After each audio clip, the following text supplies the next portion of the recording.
या देवी सर्वभूतेषु शक्तिरूपेण संस्थिता नमस्तस्यै नमस्तस्यै नमस्तस्यै नमो नमः। जय माता रानी की। आप सभी भक्तों को प्रणाम। जय माता की। नवरात्र पर्व शुरू हो रहा है। यह नवरात्र पर्व शक्ति उपासना का पर्व है।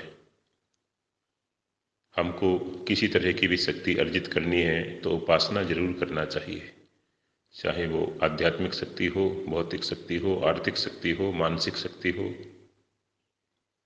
बौद्धिक शक्ति हो। शक्ति अर्जित करने का ये पर्व है। तो सबसे पहले 4-5 चीज़ें आप नोट कर लें।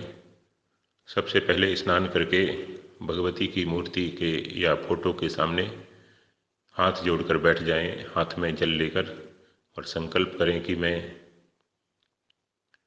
भगवती की शरण में होकर उनकी उपासना कर रहा हूँ और आज से माँ आपकी शरण में हूँ। आप ही मेरे अनुष्ठान को निर्विघ्न पूरा करने में सहयोग करें, कृपा करें। आपकी शक्ति से ही ये संपन्न हो सकता है। दूसरी बात, मन वचन कर्म से 9 दिन तक कोई बुराई ना करें, यह संकल्प लें कि मैं आज से मन से किसी के लिए बुरा नहीं सोचूंगा, किसी का अहित नहीं सोचूंगा, किसी से ईर्ष्या नहीं करूंगा, खासकर स्त्रियों से, क्योंकि स्त्री माता का ही रूप है। स्त्रियां समस्तास्तव देवी भेदः। और वाणी से भी कोई पाप न करें। वाणी के 4 पाप हैं, इसलिए व्रत में मौन रहा जाता है अधिकांश। झूठ, निंदा, अपमान, गाली।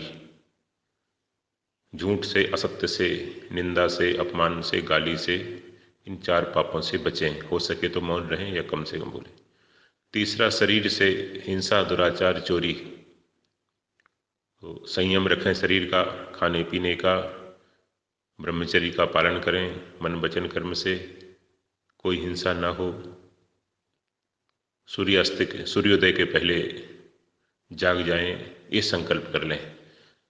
फिर संकल्प ले लें एक समय भोजन या 24 घंटे का व्रत कर सकें, 24 घंटे का, 2 दिन का, 3 दिन का, 9 दिन तक ही एक समय भोजन से कर सकें, निराहार भी कर सकें। जैसा भी आपको आपके काम में बाधा ना हो, आप व्रत कर सकते हैं। व्रत का संकल्प ले लें, फिर वो जल छोड़ दें।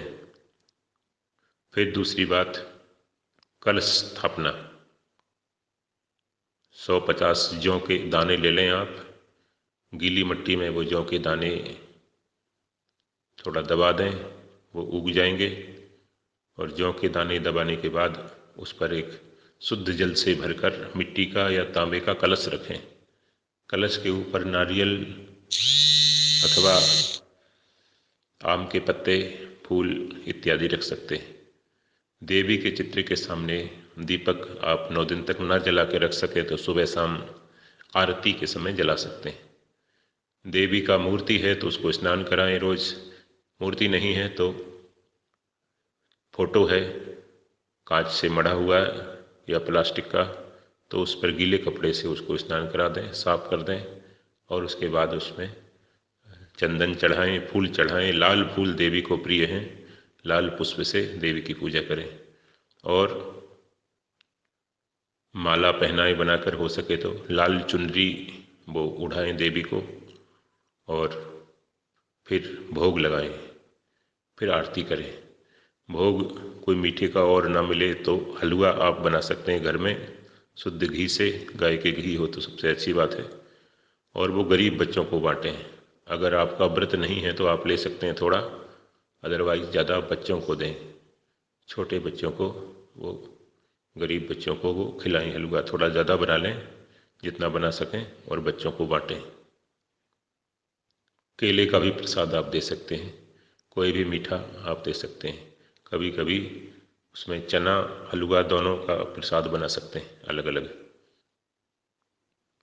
अब पाठ, रोज कुछ न कुछ पाठ करें। तो दुर्गा सप्तशती का पाठ नहीं कर सकते तो सप्तश्लोकी का पाठ, 7 श्लोकों वाली दुर्गा पाठ है संक्षेप में, वो मैं आपको भेज रहा हूँ।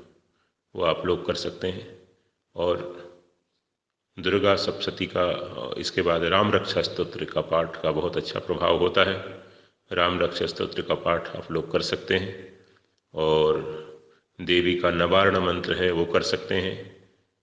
और देवी चालीसा, देवी कवच, इसमें से जो भी संभव हो आप कर सकते हैं। नेट पे भी आपको मिल जाएंगे, उसमें आप कर सकते हैं। पाठ करें रोज, प्रणाम करें देवी को, मन वचन कर्म से शुद्ध रखें। और फिर अंतिम बात है गौ सेवा। थोड़ी बहुत गौ सेवा रोज करते रहें। अगर अपने स्वयं जाकर गौशाला में सेवा कर सकते हैं तो बहुत अच्छी बात है, नहीं तो आप एक गुल्लक रखें और उस गुल्लक में कुछ न कुछ रोज डालते रहें। भगवती को प्रसाद चढ़ाकर, उनकी आरती लेकर वो पैसा गौ माता की सेवा में अधिक से अधिक आप अर्पण करें, दें, तो उससे बहुत लाभ होता है। क्योंकि गौ माता साक्षात भगवती जगदम्बा का ही, देवी का ही रूप है। इसलिए गौ सेवा से देवी बहुत प्रसन्न होती। गौ सेवा करते रहें, तो श्रद्धा से करेंगे तो निश्चित ही आप लोगों को लाभ होगा। और कुछ आपके प्रश्न हैं तो आप लोग पूछ सकते हैं। जय माता की। नमो नारायण।